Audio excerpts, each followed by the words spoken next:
ਸਤਿ ਸ਼੍ਰੀ ਅਕਾਲ। ਤੁਸੀਂ ਵੇਖ ਰਹੇ ਹੋ ਟੀਵੀ ਪੰਜਾਬ ਤੇ ਮੈਂ ਹਾਂ ਤੁਹਾਡੇ ਨਾਲ ਇੰਦਰਪ੍ਰੀਤ ਕੌਰ ਸੰਘੇੜਾ। ਵੀਕਲੀ ਬੁਲੇਟਿਨ ਵਿੱਚ ਤੁਹਾਡਾ ਸਵਾਗਤ ਹੈ, ਜਿੱਥੇ ਗੱਲਬਾਤ तमाम ਉਹਨਾਂ ਖਬਰਾਂ ਦੀ ਕਰਾਂਗੇ ਜਿਹੜੀਆਂ ਕੈਨੇਡਾ ਵਿੱਚ ਹਫ਼ਤਾ ਭਰ ਖਾਸ ਰਹੀਆਂ। ਨਜ਼ਰ ਮਾਰਦੇ ਹਾਂ ਹੈਡਲਾਈਨਸ ਤੇ।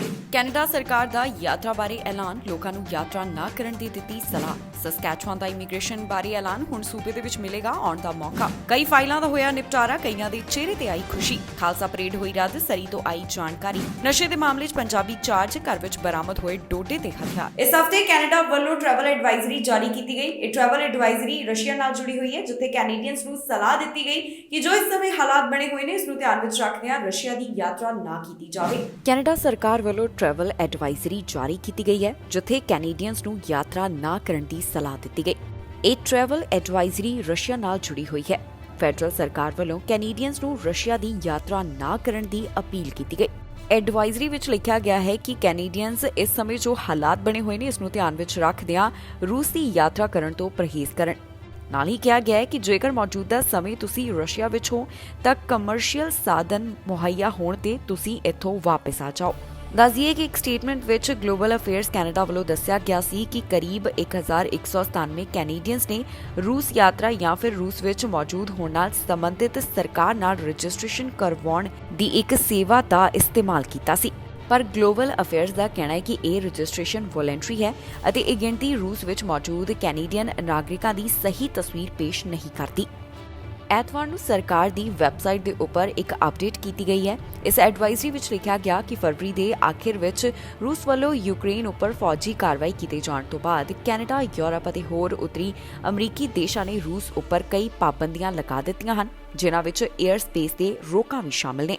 ਇਸ ਤੋਂ ਇਲਾਵਾ ਇਹ ਵੀ ਦੱਸ ਦਈਏ ਕਿ ਹਾਲ ਹੀ 'ਚ ਯੂਐਸ ਵੱਲੋਂ ਵੀ ਅਮਰੀਕਨਸ ਨੂੰ ਸਲਾਹ ਦਿੱਤੀ ਗਈ ਹੈ ਕਿ ਉਹ ਰਸ਼ੀਆ ਦੀ ਯਾਤਰਾ ਨਾ ਕਰਨ।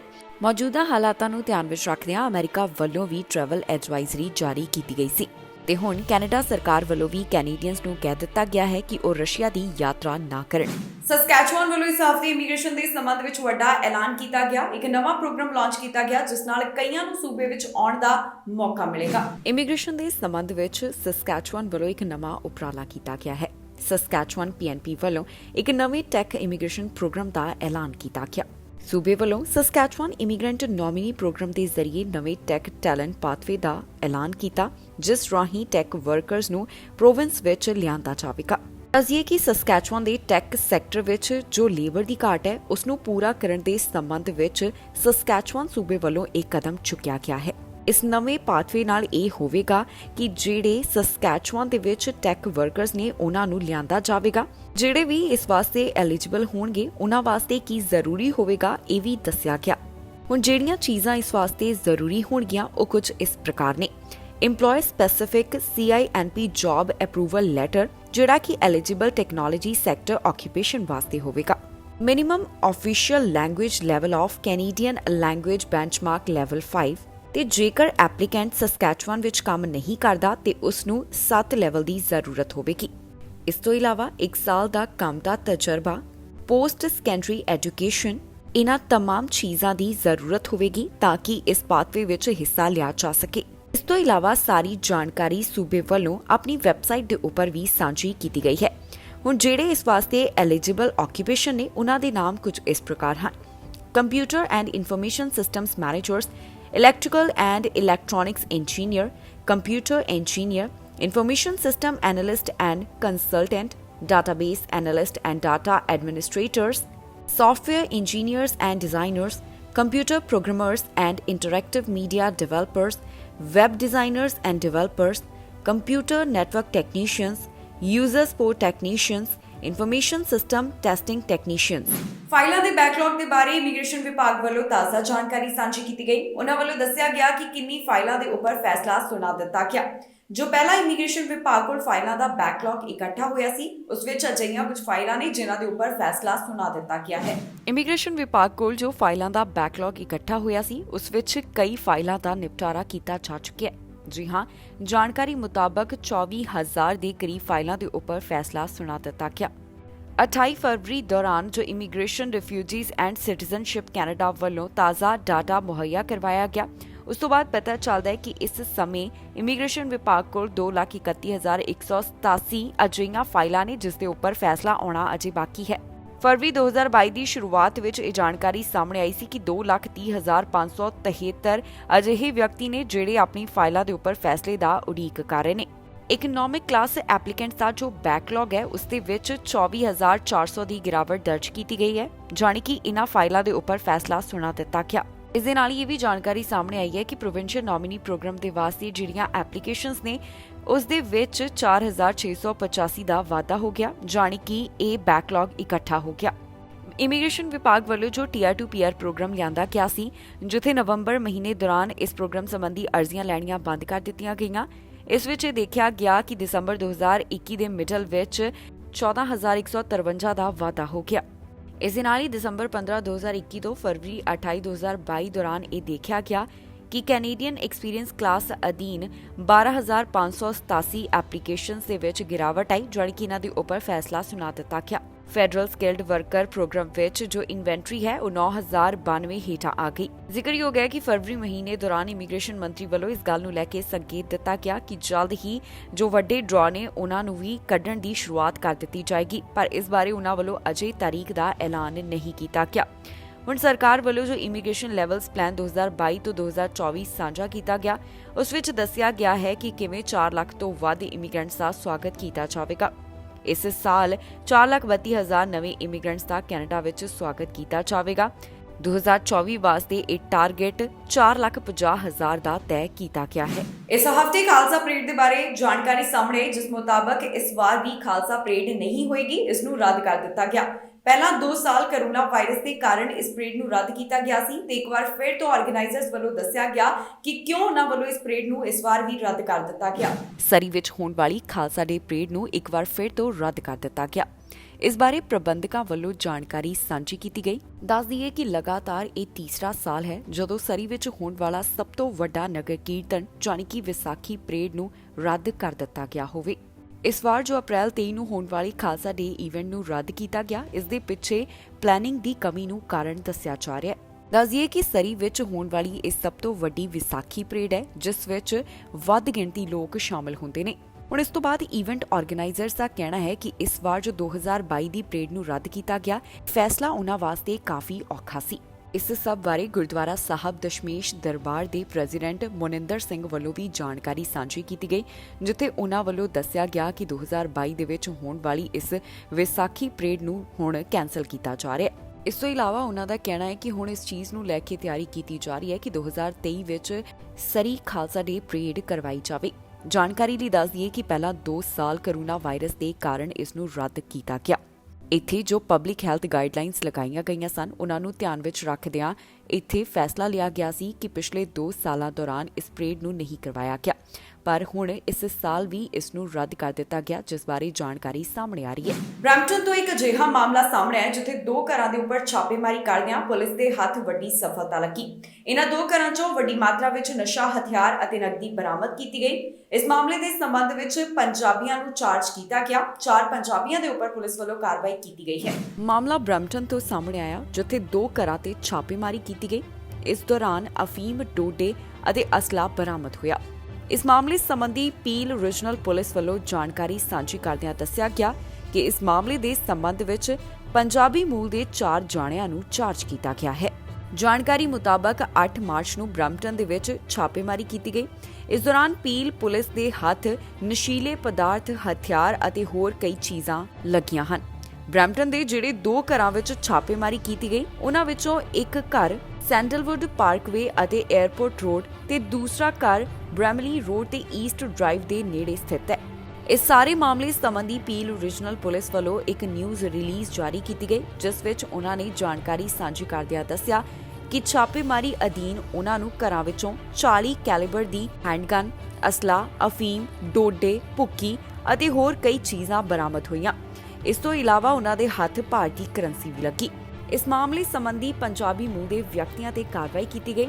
ਪੁਲਿਸ ਵੱਲੋਂ 4 ਪੰਜਾਬੀ ਮੂਲ ਦੇ ਵਿਅਕਤੀਆਂ ਨੂੰ ਚਾਰਜ ਕੀਤਾ ਗਿਆ, ਜਿਨ੍ਹਾਂ ਵਿੱਚ 2 ਔਰਤਾਂ ਦੇ ਨਾਮ ਸ਼ਾਮਿਲ ਨੇ। ਇਹਨਾਂ ਦੀ ਪਹਿਚਾਣ ਵੀ ਉਹਨਾਂ ਵੱਲੋਂ ਜਨਤਕ ਕੀਤੀ ਗਈ। ਇਹਨਾਂ ਚਾਰਜ ਕੀਤੇ ਗਏ ਪੰਜਾਬੀ ਮੂਲ ਦੇ ਵਿਅਕਤੀਆਂ ਦੇ ਨਾਮ ਕੁਝ ਇਸ ਤਰ੍ਹਾਂ ਨੇ: ਸੁਖਿੰਦਰ ਮਿਨਹਾਸ, ਬਲਵਿੰਦਰ ਮਿਨਹਾਸ, ਹਰਸਿਮਰਨ ਮਿਨਹਾਸ ਅਤੇ ਰਵੀਨਾ ਮਿਨਹਾਸ। ਪੁਲਿਸ ਵੱਲੋਂ ਇਹਨਾਂ ਦੇ ਉੱਪਰ ਚਾਰਜ ਲਗਾਏ ਗਏ ਹਨ। ਹੁਣ ਇਸ ਮਾਮਲੇ ਦੇ ਸੰਬੰਧ ਵਿੱਚ ਉਹਨਾਂ ਵੱਲੋਂ ਵਧੇਰੇ ਜਾਂਚ ਕੀਤੀ ਜਾ ਰਹੀ ਹੈ। ਅਮਰੀਕਾ ਦੇ ਰਾਸ਼ਟਰਪਤੀ ਜੋ ਬਾਈਡਨ ਵੱਲੋਂ ਰਸ਼ੀਆ ਖਿਲਾਫ ਇਸ ਹਫ਼ਤੇ ਵੱਡਾ ਕਦਮ ਚੁੱਕਿਆ ਗਿਆ। ਉਹਨਾਂ ਵੱਲੋਂ ਆਇਲ ਇੰਪੋਰਟ ਦੇ ਉੱਪਰ ਰੋਕ ਲਗਾਉਣ ਦਾ ਐਲਾਨ ਕੀਤਾ ਗਿਆ। ਦੱਸ ਦਈਏ ਕਿ ਅਮਰੀਕਾ ਤੋਂ ਇਲਾਵਾ ਹੋਰ ਵੀ ਬਾਕੀ ਅਜਿਹੇ ਦੇਸ਼ ਨੇ ਜਿਨ੍ਹਾਂ ਵੱਲੋਂ ਰੂਸ ਖਿਲਾਫ ਕਾਫੀ ਸਖਤੀ ਦਿਖਾਈ ਜਾ ਰਹੀ ਹੈ। ਰੂਸ ਖਿਲਾਫ ਅਮਰੀਕਾ ਦੇ ਰਾਸ਼ਟਰਪਤੀ ਜੋ ਬਾਈਡਨ ਵੱਲੋਂ ਵੱਡਾ ਐਲਾਨ ਕੀਤਾ ਗਿਆ। ਜੋ ਬਾਈਡਨ ਵੱਲੋਂ ਹੁਣ ਰਸ਼ੀਆ ਆਇਲ ਇੰਪੋਰਟ ਦੇ ਉੱਪਰ ਰੋਕ ਲਗਾਉਣ ਦੇ ਬਾਰੇ ਜਾਣਕਾਰੀ ਸਾਂਝੀ ਕੀਤੀ ਗਈ। ਇਸ ਸਮੇਂ ਯੂਕਰੇਨ ਦੇ ਉੱਪਰ ਜੋ ਰੂਸ ਵੱਲੋਂ ਹਮਲਾ ਕੀਤਾ ਗਿਆ, ਇਸ ਸਭ ਨੂੰ ਧਿਆਨ ਵਿੱਚ ਰੱਖਦਿਆਂ ਹੀ ਅਮਰੀਕੀ ਰਾਸ਼ਟਰਪਤੀ ਜੋ ਬਾਈਡਨ ਵੱਲੋਂ ਇਹ ਐਲਾਨ ਕੀਤਾ ਗਿਆ ਹੈ। ਜਾਣਕਾਰੀ ਲਈ ਦੱਸ ਦਈਏ ਕਿ ਇਸ ਤੋਂ ਪਹਿਲਾਂ ਕੈਨੇਡਾ ਵੀ ਇਸ ਤਰ੍ਹਾਂ ਦਾ ਐਲਾਨ ਕਰ ਚੁੱਕਿਆ ਹੈ। ਅਮਰੀਕੀ ਰਾਸ਼ਟਰਪਤੀ ਜੋ ਬਾਈਡਨ ਦੇ ਐਲਾਨ ਤੋਂ ਬਾਅਦ ਇਹ ਗੱਲ ਸਪਸ਼ਟ ਹੋ ਗਈ ਹੈ ਕਿ ਹੁਣ ਯੂਐਸ ਪੋਰਟਸ ਦੇ ਉੱਪਰ ਰਸ਼ੀਅਨ ਆਇਲ ਨੂੰ ਅਸੈਪਟ ਨਹੀਂ ਕੀਤਾ ਜਾਵੇਗਾ। ਇਸ ਦੌਰਾਨ ਰਾਸ਼ਟਰਪਤੀ ਜੋ ਬਾਈਡਨ ਵੱਲੋਂ ਹੋਰ ਕੀ ਕਿਹਾ ਗਿਆ, ਆਓ ਤੁਹਾਨੂੰ ਸੁਣਾਉਂਦੇ ਹਾਂ। The United States produces far more oil domestically than all the European countries combined. In fact, we're a net exporter of energy. So we can take this step when others cannot. But we're working closely with Europe and our partners to develop a long-term strategy to reduce their dependence on Russian energy as well. Our teams are actively discussing how to make this happen, and today we remain united. We remain united in our purpose to keep pressure mounting on Putin and his war machine. This is a step that we're taking to inflict further pain on Putin, but there will be cost as well here in the United States. I said I would level with the American people from the beginning. And when I first spoke to this, I said defending freedom is going to cost. It's going to cost us as well in the United States. Republicans and Democrats understand that. Republicans and Democrats alike have been clear that we must do this. Over the last week, I've spoken with President Zelensky several times to hear from him about the situation on the ground and to consult and continue to consult with our European allies and about U.S. support for Ukraine and the Ukrainian people.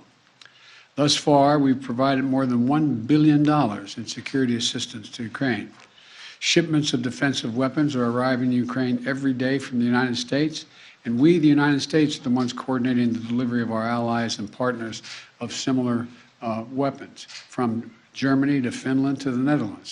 We're working that out. We're also providing humanitarian support for the Ukrainian people, both those still in Ukraine and those who have fled safely to a neighboring country.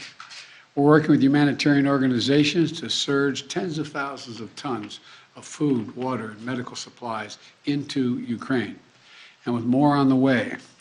Over the weekend, I sent Secretary Blinken to visit the border between Poland and Ukraine and to Moldova to see what the situation was firsthand and report back.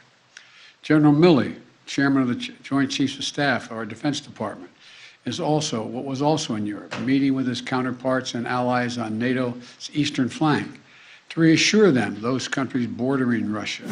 ਇੱਕ ਵਿਅਕਤੀ ਨੂੰ 52 ਸੱਪ ਤੇ ਕਿਰਲੀਆਂ ਨਾਲ ਗ੍ਰਿਫਤਾਰ ਕੀਤਾ ਗਿਆ। ਇਹ ਵਿਅਕਤੀ ਟਰੱਕ ਰਾਹੀਂ ਅਜਿਹੇ ਸੱਪ ਅਤੇ ਕਿਰਲੀਆਂ ਲਿਜਾਣ ਦੀ ਕੋਸ਼ਿਸ਼ ਕਰ ਰਿਹਾ ਸੀ ਜਦੋਂ ਉਸ ਨੂੰ ਯੂਐਸ ਬਾਰਡਰ ਦੇ ਉੱਪਰ ਰੋਕਿਆ ਗਿਆ। ਹੁਣ ਪੁਲਿਸ ਵੱਲੋਂ ਇਸ ਮਾਮਲੇ ਸੰਬੰਧੀ ਕਾਰਵਾਈ ਕੀਤੀ ਜਾ ਰਹੀ ਹੈ। ਯੂਐਸ ਬਾਰਡਰ ਤੋਂ ਇੱਕ ਅਜਿਹੇ ਵਿਅਕਤੀ ਨੂੰ ਗ੍ਰਿਫਤਾਰ ਕੀਤਾ ਗਿਆ ਜੋ ਆਪਣੇ ਕੱਪੜਿਆਂ ਵਿੱਚ 52 ਕਿਰਲੀਆਂ ਅਤੇ ਸੱਪ ਲੁਕੋ ਕੇ ਲੈ ਕੇ ਜਾਣ ਦੀ ਕੋਸ਼ਿਸ਼ ਕਰ ਰਿਹਾ ਸੀ। ਅਥਾਰਟੀਜ਼ ਵੱਲੋਂ ਜਾਣਕਾਰੀ ਸਾਂਝੀ ਕਰਦਿਆਂ ਦੱਸਿਆ ਗਿਆ ਕਿ ਇਸ ਵਿਅਕਤੀ ਵੱਲੋਂ ਆਪਣੇ ਕੱਪੜਿਆਂ ਵਿੱਚ 52 ਸੱਪ ਅਤੇ ਕਿਰਲੀਆਂ ਲੁਕੋਈਆਂ ਹੋਈਆਂ ਸਨ। ਇਸ ਵੱਲੋਂ ਯੂਐਸ ਬਾਰਡਰ ਰਾਹੀਂ ਦਾਖਲ ਹੋਣ ਦੀ ਕੋਸ਼ਿਸ਼ ਕੀਤੀ ਜਾ ਰਹੀ ਸੀ। ਜਾਣਕਾਰੀ ਮੁਤਾਬਕ 25 ਫਰਵਰੀ ਵਾਲੇ ਦਿਨ ਇਸ ਵਿਅਕਤੀ ਵੱਲੋਂ ਬਾਰਡਰ ਰਾਹੀਂ ਟਰੱਕ ਲੈ ਕੇ ਜਾਣ ਦੀ ਕੋਸ਼ਿਸ਼ ਕੀਤੀ ਜਾ ਰਹੀ ਸੀ, ਪਰ ਇਸ ਦੌਰਾਨ ਜਦੋਂ ਅਧਿਕਾਰੀਆਂ ਵੱਲੋਂ ਜਾਂਚ ਕੀਤੀ ਗਈ ਤਾਂ ਉਹਨਾਂ ਨੂੰ ਟਰੱਕ ਵਿੱਚੋਂ ਕੁਝ ਹੋਰ ਹੀ ਮਿਲਿਆ। ਏਜੰਟਸ ਦਾ ਕਹਿਣਾ ਹੈ ਕਿ ਉਹਨਾਂ ਨੂੰ 52 ਜਿਉਂਦੇ ਰੈਪਟਾਈਲਸ ਮਿਲੇ ਜੋ ਕਿ ਇੱਕ ਛੋਟੇ ਬੈਗ ਵਿੱਚ ਪਾਏ ਹੋਏ ਸਨ। ਇਹਨਾਂ ਨੂੰ ਵਿਅਕਤੀ ਵੱਲੋਂ ਆਪਣੀ ਜੈਕਟ ਵਿੱਚ ਲੁਕੋਇਆ ਗਿਆ ਸੀ, ਕਈਆਂ ਨੂੰ ਆਪਣੀ ਪੈਂਟ ਦੀ ਜੇਬ ਦੇ ਵਿੱਚ ਪਾਇਆ ਹੋਇਆ ਸੀ। ਹੁਣ ਜਾਣਕਾਰੀ ਮੁਤਾਬਕ 9 ਸੱਪ ਅਤੇ 43 ਕਿਰਲੀਆਂ ਪੁਲਿਸ ਵੱਲੋਂ ਇਸ ਵਿਅਕਤੀ ਕੋਲੋਂ ਬਰਾਮਦ ਕੀਤੀਆਂ ਗਈਆਂ ਨੇ। ਅਥਾਰਟੀਜ਼ ਦਾ ਕਹਿਣਾ ਹੈ ਕਿ ਇਹਨਾਂ ਵਿੱਚੋਂ ਕੁਝ ਅਜਿਹੀਆਂ ਵੀ ਨਸਲਾਂ ਸਨ ਜੋ ਕਿ ਹੁਣ ਖਤਮ ਹੋ ਰਹੀਆਂ ਨੇ। ਇਸ ਸਮਗਲਰ ਵੱਲੋਂ ਕਿਸੇ ਵੀ ਤਰੀਕੇ ਆਪਣੀਆਂ ਚੀਜ਼ਾਂ ਨੂੰ ਬਾਰਡਰ ਰਾਹੀਂ ਲੈ ਕੇ ਜਾਣ ਦੀ ਕੋਸ਼ਿਸ਼ ਕੀਤੀ ਜਾ ਰਹੀ ਸੀ, ਪਰ ਇਸ ਨੂੰ ਰੋਕ ਦਿੱਤਾ ਗਿਆ। ਇਸ ਵਿਅਕਤੀ ਕੋਲ ਇਹ ਸਾਰੀਆਂ ਚੀਜ਼ਾਂ ਬਰਾਮਦ ਹੋਈਆਂ ਨੇ। ਉਸ ਦੀ ਪਹਿਚਾਣ ਅਜੇ ਤੱਕ ਜਨਤਕ ਨਹੀਂ ਕੀਤੀ ਗਈ, ਪਰ ਪੁਲਿਸ ਵੱਲੋਂ ਤੇ ਅਥਾਰਟੀਜ਼ ਵੱਲੋਂ ਜਿਹੜੀ ਜਾਣਕਾਰੀ ਸਾਂਝੀ ਕੀਤੀ ਗਈ ਉਸ ਮੁਤਾਬਕ ਇਸ ਵਿਅਕਤੀ ਦੀ ਉਮਰ 30 ਸਾਲ ਦੇ ਕਰੀਬ ਹੈ ਜੋ ਕਿ ਯੂਐਸ ਸਿਟੀਜ਼ਨ ਹੈ। ਹੁਣ ਇਸ ਨੂੰ ਹਿਰਾਸਤ ਵਿੱਚ ਲਿਆ ਗਿਆ ਤੇ ਮਾਮਲੇ ਦੀ ਅੱਗੇ ਜਾਂਚ ਕੀਤੀ ਜਾ ਰਹੀ ਹੈ। ontario ਵੱਲੋਂ ਕੋਰੋਨਾ ਵਾਇਰਸ ਦੇ ਕਾਰਨ ਜਿਹੜੀਆਂ ਪਾਬੰਦੀਆਂ ਲਗਾਈਆਂ ਗਈਆਂ ਸਨ, ਇਹਨਾਂ ਵਿੱਚ ਰਾਹਤ ਦਿੱਤੀ ਜਾ ਰਹੀ ਹੈ। ਹੁਣ ਕਈ ਥਾਵਾਂ ਦੇ ਉੱਪਰ ਮਾਸਕ ਪਾਉਣ ਦੀ ਜ਼ਰੂਰਤ ਨਹੀਂ ਹੋਵੇਗੀ। ਇਸ ਤੋਂ ਇਲਾਵਾ ਪ੍ਰੂਫ ਆਫ ਵੈਕਸੀਨੇਸ਼ਨ ਸੰਬੰਧੀ ਵੀ ਵੱਡਾ ਐਲਾਨ ਕੀਤਾ ਗਿਆ। ontario ਸੂਬੇ ਵੱਲੋਂ ਹੁਣ ਮਾਸਕ ਸੰਬੰਧੀ ਰਾਹਤ ਦਿੱਤੀ ਜਾ ਰਹੀ ਹੈ। ਇਸ ਤੋਂ ਇਲਾਵਾ ਜਿਹੜੀਆਂ ਬਾਕੀ ਰਹਿੰਦੀਆਂ ਪਾਬੰਦੀਆਂ ਨੇ, ਉਹਨਾਂ ਨੂੰ ਵੀ ਸੂਬੇ 'ਚੋਂ ਹਟਾਇਆ ਜਾ ਰਿਹਾ ਹੈ। ਜੀ ਹਾਂ, ਸੂਬੇ ਵਿੱਚ ਜੋ ਇਸ ਸਮੇਂ ਸਕੂਲ, ਰੈਸਟੋਰੈਂਟ ਅਤੇ ਸਟੋਰਸ ਦੇ ਉੱਪਰ ਪਾਬੰਦੀਆਂ ਲਗਾਈਆਂ ਗਈਆਂ ਨੇ, ਉਹਨਾਂ ਨੂੰ ਵੀ ਹੁਣ ਹਟਾਉਣ ਦਾ ਐਲਾਨ ਕਰ ਦਿੱਤਾ ਗਿਆ। ਇੱਥੇ ਜ਼ਿਆਦਾਤਰ ਪਾਬੰਦੀਆਂ 21 ਮਾਰਚ ਤੋਂ ਖਤਮ ਕੀਤੀਆਂ ਜਾ ਰਹੀਆਂ ਨੇ ਤੇ ਬਾਕੀ ਜਿਹੜੀਆਂ ਬਚ ਜਾਣਗੀਆਂ ਉਹਨਾਂ ਨੂੰ ਅਪ੍ਰੈਲ ਮਹੀਨੇ ਦੇ ਆਖਿਰ ਵਿੱਚ ਹਟਾ ਦਿੱਤਾ ਜਾਵੇਗਾ। ਜਾਣਕਾਰੀ ਮੁਤਾਬਕ 21 ਮਾਰਚ ਤੋਂ ਜੋ ਇਨਡੋਰ ਸੈਟਿੰਗਸ ਦੇ ਵਾਸਤੇ ਮਾਸਕ ਰਿਕੁਆਇਰਮੈਂਟ ਹੈ, ਉਸ ਨੂੰ ਖਤਮ ਕੀਤਾ ਜਾ ਰਿਹਾ ਹੈ। ਇਸ ਦੇ ਵਿੱਚ ਰੈਸਟੋਰੈਂਟ, ਰੀਟੇਲ ਅਤੇ ਗਰੋਸਰੀ ਸਟੋਰ ਸ਼ਾਮਿਲ ਨੇ, ਜਿਨ੍ਹਾਂ ਤੋਂ ਮਾਸਕ ਰਿਕੁਆਇਰਮੈਂਟ ਨੂੰ ਹਟਾਇਆ ਜਾ ਰਿਹਾ ਹੈ। ਇਸੇ ਤਰ੍ਹਾਂ ਦਾ ਐਲਾਨ ਸਕੂਲਾਂ ਵਾਸਤੇ ਵੀ ਕਰ ਦਿੱਤਾ ਗਿਆ। ਇਸ ਤੋਂ ਇਲਾਵਾ ਕੁਝ ਥਾਵਾਂ ਜਿਵੇਂ ਕਿ ਪਬਲਿਕ ਟ੍ਰਾਂਜ਼ਿਟ ਦੇ ਉੱਪਰ ਮਾਸਕ ਪਾਉਣਾ ਜ਼ਰੂਰੀ ਹੋਵੇਗਾ। ਇਸ ਤੋਂ ਬਾਅਦ ਜੋ ਸੂਬੇ ਤੋਂ ਜਾਣਕਾਰੀ ਸਾਹਮਣੇ ਆ ਰਹੀ ਹੈ, ਉਸ ਮੁਤਾਬਕ 27 ਅਪ੍ਰੈਲ ਤੋਂ ਜਿਹੜੇ ਐਮਰਜੈਂਸੀ ਆਰਡਰ ਨੇ, ਉਹਨਾਂ ਦੀ ਮਿਆਦ ਖਤਮ ਹੋ ਜਾਵੇਗੀ। ਪ੍ਰੋਵਿੰਸ ਵੱਲੋਂ ਹੁਣ ਹੋਰ ਕੀ ਜਾਣਕਾਰੀ ਸਾਂਝੀ ਕੀਤੀ ਗਈ ਹੈ, ਆਓ ਤੁਹਾਨੂੰ ਸੁਣਾਉਂਦੇ ਹਾਂ। Our government has a plan to build a stronger, more resilient province with a health system that can respond to crisis. Today, as part of that plan, our government is delivering on our promise to bring real help to the people of Brantford. We're stepping up with investing $2.5 million to support the planning grant of Brant Community Healthcare and the major redevelopment of this project, and it's going to be a beautiful development. This is the first step of a redevelopment that will see an expanded Brantford General Hospital with a new patient tower, a renovated intensive care unit, updated surgical suites, and an improved mental health and addiction care. It will add 70 much-needed new beds to the hospital, bringing capacity to 380. This redevelopment will help put patients first and serve this growing community and everyone who calls it home. Here in Brantford and across Ontario, we're making good on our promise to end hallway healthcare with a historic, these are big numbers, with a historic $30.2 billion invested over the next 10 years to renovate and expand hospitals right across this province. Parliament ਦੇ ਵਿੱਚ ਹੁਣ corona ਪਾਬੰਦੀਆਂ ਸੰਬੰਧੀ ਢਿੱਲ ਦਿੱਤੀ ਜਾ ਰਹੀ ਹੈ, ਪਰ ਦੂਜੇ ਪਾਸੇ ਮਾਸਕ ਪਾਉਣਾ ਅਜੇ ਵੀ ਜ਼ਰੂਰੀ ਹੋਏਗਾ। ਕੋਰੋਨਾ ਵਾਇਰਸ ਦੇ ਹਾਲਾਤਾਂ ਨੂੰ ਵੀ ਧਿਆਨ ਵਿੱਚ ਰੱਖਦਿਆਂ ਪਾਰਲੀਮੈਂਟ ਵਿੱਚ ਵੀ ਕੁਝ ਸਖਤੀ ਕੀਤੀ ਗਈ ਸੀ, ਜਿਸ ਬਾਰੇ ਹੁਣ ਤਾਜ਼ਾ ਜਾਣਕਾਰੀ ਸਾਹਮਣੇ ਆਈ ਹੈ। ਹਾਊਸ ਆਫ ਕਾਮਨਸ ਵਿੱਚ ਕੋਰੋਨਾ ਵਾਇਰਸ ਕਾਰਨ ਜਿਹੜੀਆਂ ਪਾਬੰਦੀਆਂ ਲਗਾਈਆਂ ਗਈਆਂ, ਉਸ ਦੇ ਸੰਬੰਧ ਵਿੱਚ ਰਾਹਤ ਦਿੱਤੀ ਜਾ ਰਹੀ ਹੈ, ਪਰ ਅਜੇ ਇੱਥੇ ਕੁਝ ਪਾਬੰਦੀਆਂ ਬਰਕਰਾਰ ਰਹਿਣਗੀਆਂ। ਜੀ ਹਾਂ, ਜ਼ਿਆਦਾਤਰ ਪਾਬੰਦੀਆਂ ਹੁਣ ਹਾਊਸ ਆਫ ਕਾਮਨਸ ਵਿੱਚ ਖਤਮ ਕੀਤੀਆਂ ਜਾ ਰਹੀਆਂ ਨੇ, ਪਰ ਜੂਨ ਮਹੀਨੇ ਦੇ ਆਖਿਰ ਤੱਕ ਅਜੇ ਵੀ ਇੱਥੇ ਮਾਸਕ ਪਾਉਣਾ ਲਾਜ਼ਮੀ ਹੋਵੇਗਾ। ਇਸ ਸਭ ਦਾ ਐਲਾਨ ਹਾਊਸ ਸਪੀਕਰ ਵੱਲੋਂ ਕੀਤਾ ਗਿਆ। ਇਸ ਐਲਾਨ ਵਿੱਚ ਉਹਨਾਂ ਨੇ ਜਾਣਕਾਰੀ ਸਾਂਝੀ ਕਰਦਿਆਂ ਕਿਹਾ ਗਿਆ ਕਿ ਹਾਊਸ ਆਫ ਕਾਮਨਸ ਵਿੱਚ ਜਿਹੜੇ ਵੀ ਆਉਣਗੇ, ਇਸ ਵਿੱਚ MP ਵੀ ਸ਼ਾਮਲ ਨੇ, ਉਹਨਾਂ ਵਾਸਤੇ ਮਾਸਕ ਪਾਉਣਾ ਜ਼ਰੂਰੀ ਹੋਵੇਗਾ। ਉਹਨਾਂ ਮੁਤਾਬਕ ਸਪ੍ਰਿੰਗ ਸੀਜ਼ਨ ਦੇ ਆਖਿਰ ਤੱਕ ਇਹ ਮਾਸਕ ਅਜੇ ਵੀ ਪਹਿਨਣਾ ਪਵੇਗਾ। ਅਜਿਹਾ ਉਹਨਾਂ ਸਭ ਦੇ ਵਾਸਤੇ ਹੋਵੇਗਾ ਜਿਹੜੇ ਹਾਊਸ ਆਫ ਕਾਮਨਸ ਦੇ ਵਿੱਚ ਕੰਮ ਕਰਦੇ ਹਨ। ਸਾਰੇ ਕਾਮਨ ਏਰੀਆਜ਼ ਵਿੱਚ ਮਾਸਕ ਪਾਉਣ ਦੀ ਜ਼ਰੂਰਤ ਹੋਏਗੀ, ਪਰ ਜਿਸ ਵੇਲੇ ਖਾ ਰਹੇ ਹੋ ਜਾਂ ਫਿਰ ਕੋਈ ਚੀਜ਼ ਪੀ ਰਹੇ ਹੋ, ਉਸ ਵੇਲੇ ਮਾਸਕ ਨੂੰ ਉਤਾਰਿਆ ਜਾ ਸਕਦਾ ਹੈ। ਇਸ ਦੇ ਨਾਲ ਹੀ ਉਹਨਾਂ ਦਾ ਕਹਿਣਾ ਹੈ ਕਿ ਜਦੋਂ ਪਾਰਲੀਮੈਂਟ ਦੀ ਕਾਰਵਾਈ ਹੋਏਗੀ, ਉਸ ਸਮੇਂ ਵੀ ਮੈਂਬਰ ਪਾਰਲੀਮੈਂਟ ਦੇ ਵਾਸਤੇ ਜ਼ਰੂਰੀ ਹੋਵੇਗਾ ਕਿ ਉਹ ਆਪਣਾ ਚਿਹਰਾ ਜਾਣੀ ਕਿ ਮੂੰਹ ਢੱਕ ਕੇ ਰੱਖਣ। ਇਸ ਤੋਂ ਇਲਾਵਾ ਜੋ ਜਾਣਕਾਰੀ ਸਾਹਮਣੇ ਆਈ ਹੈ, ਉਸ ਮੁਤਾਬਕ ਅਪ੍ਰੈਲ 25 ਤੋਂ ਇੱਥੇ ਕਮੇਟੀ ਮੀਟਿੰਗਸ ਦੀ ਇਜਾਜ਼ਤ ਹੋਵੇਗੀ। ਮਈ 16 ਤੋਂ ਗਾਈਡਡ ਟੂਰਸ ਅਤੇ ਜਨਰਲ ਪਬਲਿਕ ਨੂੰ ਇੱਥੇ ਆਉਣ ਦੀ ਇਜਾਜ਼ਤ ਹੋਵੇਗੀ। ਜ਼ਿਕਰਯੋਗ ਹੈ ਕਿ ਨਵੰਬਰ ਮਹੀਨੇ ਦੌਰਾਨ ਮੈਂਬਰ ਪਾਰਲੀਮੈਂਟ ਵੱਲੋਂ ਹਾਈਬ੍ਰਿਡ ਸੈਟਿੰਗ ਫਾਰਮੈਟ ਦੇ ਵਾਸਤੇ ਵੋਟ ਕੀਤੀ ਗਈ। ਦੱਸ ਦਈਏ ਕਿ ਜਦੋਂ ਪਾਰਲੀਮੈਂਟ ਦੀ ਮੁੜ ਤੋਂ ਸ਼ੁਰੂਆਤ ਹੋਈ ਤਾਂ ਇਹ ਮੰਗ ਕੀਤੀ ਜਾ ਰਹੀ ਸੀ ਕਿ ਇਸ ਹਾਈਬ੍ਰਿਡ ਸੈਟਿੰਗ ਫਾਰਮੈਟ ਨੂੰ ਬਰਕਰਾਰ ਰੱਖਿਆ ਜਾਵੇ। ਇਸ ਦੌਰਾਨ ਜਦੋਂ ਪਾਰਲੀਮੈਂਟ ਦੀ ਮੁੜ ਤੋਂ ਸ਼ੁਰੂਆਤ ਕੀਤੀ ਗਈ ਤਾਂ ਇਹ ਸ਼ਰਤ ਰੱਖੀ ਗਈ ਸੀ ਕਿ ਸਾਰਿਆਂ ਵਾਸਤੇ ਮਾਸਕ ਪਾਉਣਾ ਜ਼ਰੂਰੀ ਹੋਵੇਗਾ ਤੇ ਬਾਕੀ ਸਾਰੀਆਂ ਹੈਲਥ ਗਾਈਡਲਾਈਨਸ ਦੀ ਪਾਲਣਾ ਕਰਨੀ ਹੋਵੇਗੀ।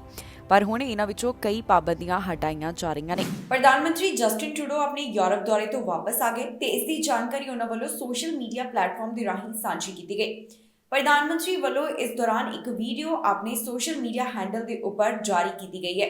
ਦੱਸ ਦਈਏ ਕਿ ਯੂਰਪ ਦੌਰੇ ਦੌਰਾਨ ਉਹਨਾਂ ਵੱਲੋਂ ਯੂਕਰੇਨ ਦੇ ਹਾਲਾਤਾਂ ਦੇ ਬਾਰੇ ਜ਼ਿਕਰ ਕੀਤਾ ਗਿਆ, ਕਈ ਲੀਡਰਸ ਨਾਲ ਮੁਲਾਕਾਤ ਕੀਤੀ ਗਈ ਤੇ ਰਸ਼ੀਆ ਦੇ ਖਿਲਾਫ ਕਈ ਪਾਬੰਦੀਆਂ ਵੀ ਲਗਾਈਆਂ ਗਈਆਂ। ਪ੍ਰਧਾਨ ਮੰਤਰੀ ਜਸਟਿਨ ਟਰੂਡੋ ਆਪਣੇ ਯੂਰਪ ਦੌਰੇ ਤੋਂ ਵਾਪਸ ਆ ਗਏ ਤੇ ਹੁਣ ਉਹਨਾਂ ਵੱਲੋਂ ਇਸ ਦੌਰੇ ਦੇ ਬਾਰੇ ਜਾਣਕਾਰੀ ਸਾਂਝੀ ਕੀਤੀ ਗਈ। ਪ੍ਰਧਾਨ ਮੰਤਰੀ ਜਸਟਿਨ ਟਰੂਡੋ ਵੱਲੋਂ ਆਪਣੇ ਸੋਸ਼ਲ ਮੀਡੀਆ ਪਲੇਟਫਾਰਮ ਦੇ ਉੱਪਰ ਇੱਕ ਵੀਡੀਓ ਸਾਂਝੀ ਕਰਦਿਆਂ ਦੱਸਿਆ ਗਿਆ ਕਿ ਇਹ ਦੌਰਾ ਕਿਸ ਤਰ੍ਹਾਂ ਦਾ ਰਿਹਾ। ਦੱਸ ਦਈਏ ਕਿ ਇਸ ਦੌਰਾਨ ਪ੍ਰਧਾਨ ਮੰਤਰੀ ਜਸਟਿਨ ਟਰੂਡੋ ਵੱਲੋਂ ਇਸ ਸਮੇਂ ਜੋ ਜੰਗ ਦੇ ਹਾਲਾਤ ਬਣੇ ਹੋਏ ਨੇ ਇਸ ਬਾਰੇ ਵਿਚਾਰ ਵਟਾਂਦਰਾ ਕੀਤਾ। ਉਹ ਵੱਖ-ਵੱਖ ਦੇਸ਼ਾਂ ਦੇ ਲੀਡਰਸ ਨਾਲ ਮਿਲੇ ਜਿੱਥੇ ਉਨ੍ਹਾਂ ਵੱਲੋਂ ਯੂਕਰੇਨ ਦੇ ਬਾਰੇ ਗੱਲ ਕੀਤੀ ਗਈ। ਪ੍ਰਧਾਨ ਮੰਤਰੀ ਜਸਟਿਨ ਟਰੂਡੋ ਯੂਰਪ ਦੌਰੇ ਦੌਰਾਨ ਯੂਕਰੇਨ ਨੂੰ ਲਗਾਤਾਰ ਸਪੋਰਟ ਕਰਦੇ ਦਿਖਾਈ ਦਿੱਤੇ ਤੇ ਉਨ੍ਹਾਂ ਵੱਲੋਂ ਇੱਥੇ ਵੱਡੇ ਐਲਾਨ ਵੀ ਕੀਤੇ ਗਏ। ਹੁਣ ਪ੍ਰਧਾਨ ਮੰਤਰੀ ਜਸਟਿਨ ਟਰੂਡੋ ਵੱਲੋਂ ਜੋ ਖਾਸ ਜਾਣਕਾਰੀ ਸੋਸ਼ਲ ਮੀਡੀਆ ਪਲੇਟਫਾਰਮ ਦੇ ਰਾਹੀਂ ਸਾਂਝੀ ਕੀਤੀ ਗਈ ਹੈ, ਆਓ ਤੁਹਾਨੂੰ ਦਿਖਾਉਂਦੇ ਹਾਂ। On my way back from Europe now, where I met with close to a dozen world leaders who are absolutely focused, like we are, on standing with Ukraine and pushing back against Russian aggression. The sanctions we continue to ratchet up are having a crippling effect on the Russian economy and more on Putin and his closest supporters who've enabled this illegal, terrible war.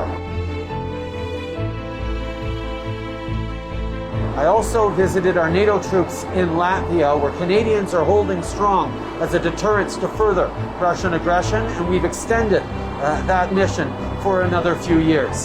I got to go to Poland as well, where I met with so many people who are supporting people fleeing Ukraine, and quite frankly, there for the Ukrainians I met who have left behind everything in the world and many of their loved ones as they fight heroically against this Russian invasion. We will continue to be there with weapons, with humanitarian support, with everything we can do to help Ukraine and stand up for democracy around the world. Immigration ਵਿਭਾਗ ਵੱਲੋਂ ਇੱਕ ਤਾਜ਼ਾ ਜਾਣਕਾਰੀ ਸਾਂਝੀ ਕੀਤੀ ਗਈ। ਇਹ ਜਾਣਕਾਰੀ ਬੈਕਲੌਗ ਦੇ ਨਾਲ ਜੁੜੀ ਹੋਈ ਹੈ। ਵਿਭਾਗ ਵੱਲੋਂ ਲਗਾਤਾਰ ਦੱਸਿਆ ਜਾ ਰਿਹਾ ਕਿ ਇਸ ਸਮੇਂ ਪੈਂਡੇਮਿਕ ਕਾਰਨ ਫਾਈਲਾਂ ਦਾ ਕਾਫੀ ਬੈਕਲੌਗ ਇਕੱਠਾ ਹੋ ਗਿਆ। ਕਈ ਫਾਈਲਾਂ ਦੇ ਉੱਪਰ ਫੈਸਲਾ ਸੁਣਾਇਆ ਗਿਆ, ਪਰ ਦੂਜੇ ਪਾਸੇ ਕਈ ਅਜਿਹੀਆਂ ਵੀ ਕੈਟੇਗਰੀ ਸਨ ਜਿਨ੍ਹਾਂ ਵਿੱਚ ਬੈਕਲੌਗ ਹੋਰ ਵੀ ਵੱਧ ਗਿਆ। TR to PR ਦੀ ਜੇਕਰ ਗੱਲ ਕੀਤੀ ਜਾਵੇ, ਪਹਿਲਾਂ ਦੇ ਮੁਕਾਬਲੇ ਹੋਰ ਵੀ ਫਾਈਲਾਂ ਇਸ ਦੌਰਾਨ ਜਮ੍ਹਾਂ ਹੋ ਗਈਆਂ, ਜਿਸ ਬਾਰੇ ਇਮੀਗ੍ਰੇਸ਼ਨ ਵਿਭਾਗ ਵੱਲੋਂ ਜਾਣਕਾਰੀ ਦਿੱਤੀ ਗਈ। ਇਮੀਗ੍ਰੇਸ਼ਨ ਵਿਭਾਗ ਵੱਲੋਂ ਹਾਲ ਹੀ ਵਿੱਚ ਇਮੀਗ੍ਰੇਸ਼ਨ ਲੈਵਲਸ ਪਲਾਨ ਸਾਂਝਾ ਕੀਤਾ ਗਿਆ, ਜਿਸ ਵਿੱਚ ਦੱਸਿਆ ਗਿਆ ਹੈ ਕਿ ਇਸ ਸਾਲ 4,32,000 ਨਵੇਂ ਇਮੀਗ੍ਰੈਂਟਸ ਦਾ ਸਵਾਗਤ ਕੀਤਾ ਜਾਏਗਾ। ਦੂਜੇ ਪਾਸੇ ਉਨ੍ਹਾਂ ਵੱਲੋਂ ਲਗਾਤਾਰ ਬੈਕਲੌਗ ਦੇ ਬਾਰੇ ਵੀ ਜਾਣਕਾਰੀ ਸਾਂਝੀ ਕੀਤੀ ਜਾ ਰਹੀ ਹੈ। ਪੈਂਡੇਮਿਕ ਦੇ ਕਾਰਨ ਫਾਈਲਾਂ ਦਾ ਵੱਡਾ ਬੈਕਲੌਗ ਇਕੱਠਾ ਹੋ ਗਿਆ। ਹੁਣ ਇਮੀਗ੍ਰੇਸ਼ਨ ਵਿਭਾਗ ਵੱਲੋਂ ਇਸ ਚੀਜ਼ ਨੂੰ ਲੈ ਕੇ ਕੰਮ ਕੀਤਾ ਜਾ ਰਿਹਾ ਹੈ ਕਿ ਜਲਦ ਇਨ੍ਹਾਂ ਫਾਈਲਾਂ ਦੇ ਉੱਪਰ ਫੈਸਲਾ ਸੁਣਾਇਆ ਜਾ ਸਕੇ। ਹਾਲ ਹੀ 'ਚ ਸਾਂਝੀ ਕੀਤੀ ਗਈ ਜਾਣਕਾਰੀ ਮੁਤਾਬਕ ਕਈ ਫਾਈਲਾਂ ਦੇ ਉੱਪਰ ਫੈਸਲਾ ਸੁਣਾਇਆ ਜਾ ਚੁੱਕਿਆ ਹੈ। ਸੋ ਹੁਣ ਜਾਣਕਾਰੀ ਤੁਹਾਡੇ ਨਾਲ ਸਾਂਝੀ ਕਰਦੇ ਹਾਂ ਕਿ ਕਿਸ ਕੈਟੇਗਰੀ ਅਧੀਨ ਕਿੰਨੀਆਂ ਫਾਈਲਾਂ ਦੇ ਉੱਪਰ ਫੈਸਲਾ ਸੁਣਾ ਦਿੱਤਾ ਗਿਆ। ਐਗਰੀ ਫੂਡ ਪਾਇਲਟ ਪ੍ਰੋਗਰਾਮ ਅਧੀਨ ਪਹਿਲਾਂ ਗਿਣਤੀ 737 ਦੀ ਸੀ, ਜੋ ਕਿ ਹੁਣ 653 ਰਹਿ ਗਈ। ਐਟਲਾਂਟਿਕ ਇਮੀਗ੍ਰੇਸ਼ਨ ਪਾਇਲਟ ਪ੍ਰੋਗਰਾਮ ਤਹਿਤ ਪਹਿਲਾਂ ਗਿਣਤੀ 2,998 ਦੀ ਸੀ, ਜੋ ਕਿ ਹੁਣ 2,577 ਰਹਿ ਗਈ। ਕੈਨੇਡੀਅਨ ਐਕਸਪੀਰੀਅੰਸ ਕਲਾਸ ਅਧੀਨ 24,675 ਦਾ ਅੰਕੜਾ ਸੀ, ਜੋ ਕਿ ਹੁਣ ਘਟ ਕੇ ਮਹਿਜ਼ 12,088 ਦਾ ਰਹਿ ਗਿਆ। ਕੈਨੇਡੀਅਨ ਐਕਸਪੀਰੀਅੰਸ ਕਲਾਸ ਨੋ EE ਦੇ ਵਿੱਚ ਪਹਿਲਾਂ ਗਿਣਤੀ 55 ਦੀ ਸੀ, ਜੋ ਕਿ ਹੁਣ 84 ਦੇ ਉੱਪਰ ਪਹੁੰਚ ਗਈ। ਕੇਅਰਿੰਗ ਫॉर ਚਿਲड्रन ਪ੍ਰੋਗਰਾਮ ਅਧੀਨ ਫਾਈਲਾਂ ਦਾ ਬੈਕਲੌਗ 12,539 ਦਾ ਸੀ, ਜੋ ਕਿ ਹੁਣ 16,316 ਦਾ ਹੋ ਗਿਆ। ਫੈਡਰਲ ਸੈਲਫ ਇੰਪਲੋਇਡ ਅਧੀਨ ਫਾਈਲਾਂ ਦਾ ਬੈਕਲੌਗ 4,999 ਦਾ ਸੀ, ਜੋ ਕਿ ਹੁਣ 5,181 ਹੋ ਗਿਆ। ਫੈਡਰਲ ਸਕਿਲਡ ਵਰਕਰਸ ਅਧੀਨ ਜੋ ਗਿਣਤੀ 223 ਦੀ ਸੀ, ਉਹ ਹੁਣ ਘਟ ਕੇ 197 ਦੀ ਰਹਿ ਗਈ। ਫੈਡਰਲ ਸਕਿਲਡ ਵਰਕਰਸ EE ਦੇ ਅਧੀਨ ਪਹਿਲਾਂ ਗਿਣਤੀ 54,529 ਦੀ ਸੀ, ਜੋ ਕਿ ਹੁਣ ਘਟ ਕੇ 45,437 ਰਹਿ ਗਈ। ਫੈਡਰਲ ਸਕਿਲਡ ਵਰਕਰਸ ਪ੍ਰੀ-C 50 ਅਧੀਨ ਪਹਿਲਾਂ ਗਿਣਤੀ 24 ਦੀ ਸੀ, ਜੋ ਕਿ ਹੁਣ ਘਟ ਕੇ 23 ਰਹਿ ਗਈ। ਹਾਈ ਮੈਡੀਕਲ ਨੀਡਸ ਪ੍ਰੋਗਰਾਮ ਅਧੀਨ 29, ਜੋ ਕਿ ਹੁਣ 15 ਦੀ ਗਿਣਤੀ ਦਰਜ ਕੀਤੀ ਗਈ। ਲਿਵ ਇਨ ਕੇਅਰ ਗਿਵਰ ਪ੍ਰੋਗਰਾਮ ਅਧੀਨ ਪਹਿਲਾ ਬੈਕਲੌਗ 1,780 ਦਾ ਸੀ, ਜੋ ਕਿ ਹੁਣ ਘਟ ਕੇ 1,328 ਹੋ ਗਿਆ। ਪ੍ਰੋਵਿੰਸ਼ੀਅਲ ਟੈਰੀਟੋਰੀਅਲ ਨੋਮੀਨੀ ਅਧੀਨ ਪਹਿਲਾ ਫਾਈਲਾਂ ਦਾ ਬੈਕਲੌਗ 39,325 ਦਾ ਸੀ, ਜੋ ਕਿ ਹੁਣ 37,484 ਦੱਸਿਆ ਗਿਆ। ਕਿਊਬਿਕ ਐਂਟਰਪ੍ਰੈਨਿਓਰ ਦੇ ਅਧੀਨ ਪਹਿਲਾ ਗਿਣਤੀ 462 ਦੀ ਸੀ, ਜੋ ਕਿ ਹੁਣ 416 ਰਹਿ ਗਈ। ਸਕਿਲਡ ਟ੍ਰੇਡਸ ਅਧੀਨ ਪਹਿਲਾ ਗਿਣਤੀ 9 ਦੀ ਸੀ, ਜੋ ਕਿ ਹੁਣ ਘਟ ਕੇ 3 ਦੀ ਹੋ ਗਈ। ਇਸ ਤੋਂ ਇਲਾਵਾ Tier 2 PR ਫਾਈਲਾਂ ਦਾ ਜੋ ਬੈਕਲੌਗ ਸੀ, ਉਸ ਦੇ ਵਿੱਚ ਵਾਧਾ ਹੋਇਆ ਹੈ। ਪਹਿਲਾਂ ਇਹ ਗਿਣਤੀ 20,151 ਦੀ ਸੀ, ਜੋ ਕਿ ਹੁਣ ਵੱਧ ਕੇ 34,304 ਦੇ ਉੱਪਰ ਪਹੁੰਚ ਗਈ। ਇਨ੍ਹਾਂ ਅੰਕੜਿਆਂ ਨੂੰ ਦੇਖ ਕੇ ਪਤਾ ਚੱਲਦਾ ਹੈ ਕਿ ਕਈ ਫਾਈਲਾਂ ਦੇ ਉੱਪਰ ਫੈਸਲਾ ਸੁਣਾਇਆ ਜਾ ਚੁੱਕਿਆ ਹੈ, ਪਰ ਦੂਜੇ ਪਾਸੇ ਕਈ ਅਜਿਹੀਆਂ ਫਾਈਲਾਂ ਵੀ ਨੇ ਜਿਨ੍ਹਾਂ ਦਾ ਹੋਰ ਬੈਕਲੌਗ ਇਕੱਠਾ ਹੋ ਗਿਆ। ਕੁੱਲ ਮਿਲਾ ਕੇ 2,34,770 ਦਾ ਪਹਿਲਾ ਅੰਕੜਾ ਸੀ, ਜੋ ਕਿ ਹੁਣ 2,31,187 ਦੇ ਉੱਪਰ ਪਹੁੰਚ ਗਿਆ। ਇਮੀਗ੍ਰੇਸ਼ਨ ਵਿਭਾਗ ਦਾ ਕਹਿਣਾ ਹੈ ਕਿ ਜਲਦ ਉਹਨਾਂ ਵੱਲੋਂ ਫਾਈਲਾਂ ਦੇ ਉੱਪਰ ਫੈਸਲਾ ਸੁਣਾਇਆ ਜਾਏਗਾ ਤੇ ਇਮੀਗ੍ਰੇਸ਼ਨ ਦੇ ਵਿੱਚ ਉਹਨਾਂ ਵੱਲੋਂ ਤੇਜ਼ੀ ਲਿਆਉਣ ਦੀ ਕੋਸ਼ਿਸ਼ ਲਗਾਤਾਰ ਕੀਤੀ ਜਾ ਰਹੀ ਹੈ। ਇਸ ਦੇ ਨਾਲ ਹੀ ਜਾਂਦੇ ਇੱਕ ਵਾਰ ਫਿਰ ਤੋਂ ਨਜ਼ਰ ਮਾਰਦੇ ਹਾਂ ਹੈਡਲਾਈਨਸ ਤੇ। ਕੈਨੇਡਾ ਸਰਕਾਰ ਦਾ ਯਾਤਰਾ ਬਾਰੇ ਐਲਾਨ, ਲੋਕਾਂ ਨੂੰ ਯਾਤਰਾ ਨਾ ਕਰਨ ਦੀ ਦਿੱਤੀ ਸਲਾਹ। ਸਸਕੈਚੁਆਨ ਦਾ ਇਮੀਗ੍ਰੇਸ਼ਨ ਬਾਰੇ ਐਲਾਨ, ਹੁਣ ਸੂਬੇ ਦੇ ਵਿੱਚ ਮਿਲੇਗਾ ਆਉਣ ਦਾ ਮੌਕਾ। ਕਈ ਫਾਈਲਾਂ ਦਾ ਹੋਇਆ ਨਿਪਟਾਰਾ, ਕਈਆਂ ਦੇ ਚਿਹਰੇ ਤੇ ਆਈ ਖੁਸ਼ੀ। ਖਾਲਸਾ ਪਰੇਡ ਹੋਈ ਰੱਦ, ਸਰੀ ਤੋਂ ਆਈ ਜਾਣਕਾਰੀ। ਨਸ਼ੇ ਦੇ ਮਾਮਲੇ 'ਚ ਪੰਜਾਬੀ ਚਾਰਜ, ਘਰ ਵਿੱਚ ਬਰਾਮਦ ਹੋਏ ਡੋਡੇ ਤੇ ਹਥਿਆਰ। ਖਬਰਾਂ ਦੇ ਇਸ ਬੁਲੇਟਿਨ ਵਿੱਚ ਇੰਨਾ ਹੀ। ਫਿਲਹਾਲ ਮੈਨੂੰ ਇੰਦਰਪ੍ਰੀਤ ਕੌਰ ਸੰਘੇੜਾ ਨੂੰ ਦਿਓ ਇਜਾਜ਼ਤ ਤੇ ਤੁਸੀਂ ਵੇਖਦੇ ਰਹੋ ਟੀਵੀ ਪੰਜਾਬ।